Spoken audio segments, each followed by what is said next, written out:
Are you Ariana Evans? Yes, ma'am. And this is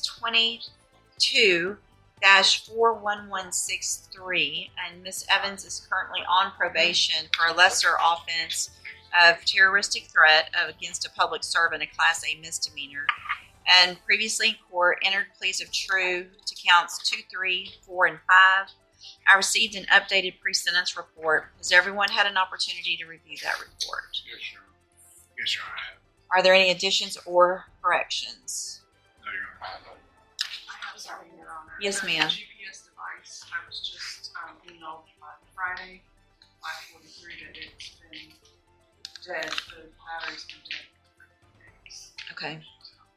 Check this out. Okay. Thank you, ma'am. Mr. Kimler? Notice how the court is balancing procedural protocol with human reality here. The dead GPS battery may seem minor, but in probation cases, these small technical issues can actually tip the scales when deciding whether someone stays out of jail or goes in. It's a peek into how much tiny details matter in legal proceedings. Oh, Your Honor, recommendation obviously is not favorable to Ms. Evans. I mean, they do provide an option that if the court does consider maintaining her own probation. Well, she doesn't want that. Sir? She doesn't want that, right? I mean, it says right here she just wants to do her time so she can move on with her life and put the case behind her. Yeah, but I mean, if I like get the chance to like get reinstated, I'll do it. Which details, what do you want? If I can do the 60 days that they offer me and be off probation. 60 days is off the table. So that's what the state offered, I think, before. Y'all are unagreed. It's up to me to sentence you today. So, okay, so what? I'll let it be reinstated. Okay, It is a misdemeanor. I understand. Go ahead. And obviously, the easy way for her to address this situation is to take the revocation and take jail time on it. However, the defendant's version does indicate some mental health issues.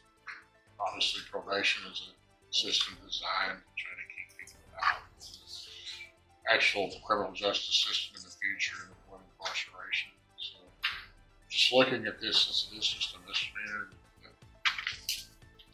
I would suggest, just in her interest, and perhaps in the interest of the community, that she can continue to follow the maybe the recommendation you adjudicate with 30 days up front, or no upfront time, but the mental health component be addressed with Ms. Evans to see if she can make progress with her so-called incorrigible attitude, which I think under the DSM may be diagnosed as an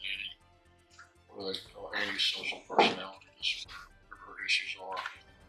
Did you see that somewhere, or did you just make that?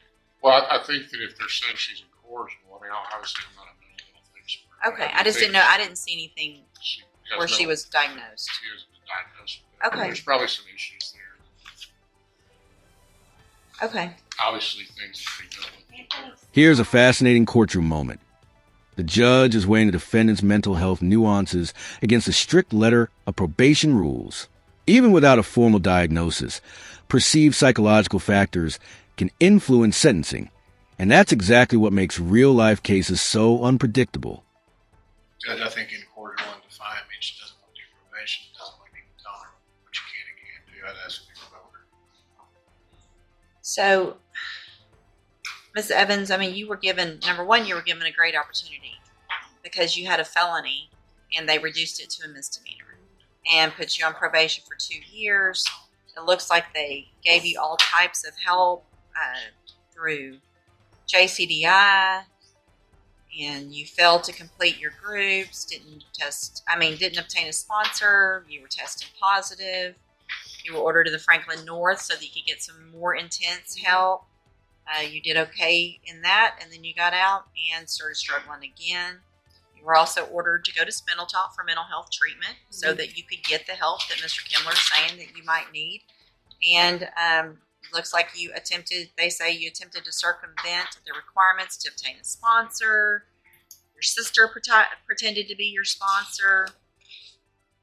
You were placed on zero tolerance in JCDI. You tested positive for alcohol. You left the state without permission. I mean,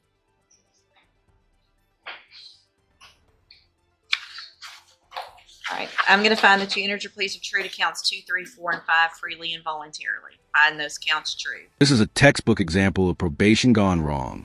Multiple violations, attempts to game the system, and noncompliance all stack up.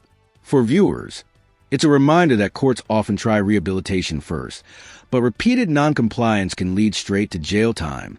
Find sufficient evidence to find you guilty, and at this time find you guilty of the Class A misdemeanor of terroristic threat against a public servant.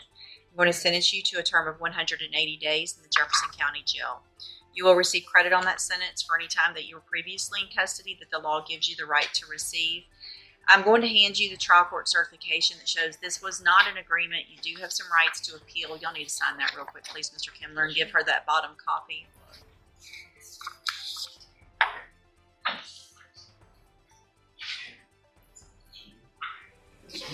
Notice the human side of court procedure here. The brief gestures, the handoffs, the back and forth with the bailiff. Small moments like these reveal the tension and relief that defendants and attorneys feel right after a sentence is handed down. It's almost cinematic. And he'll give you that copy of that, and then you can go with the bailiffs. Thank you, Your Honor. Thank you. Thank you, ma'am. Can I give my phone to my sister? Talk to the bailiff. Just talk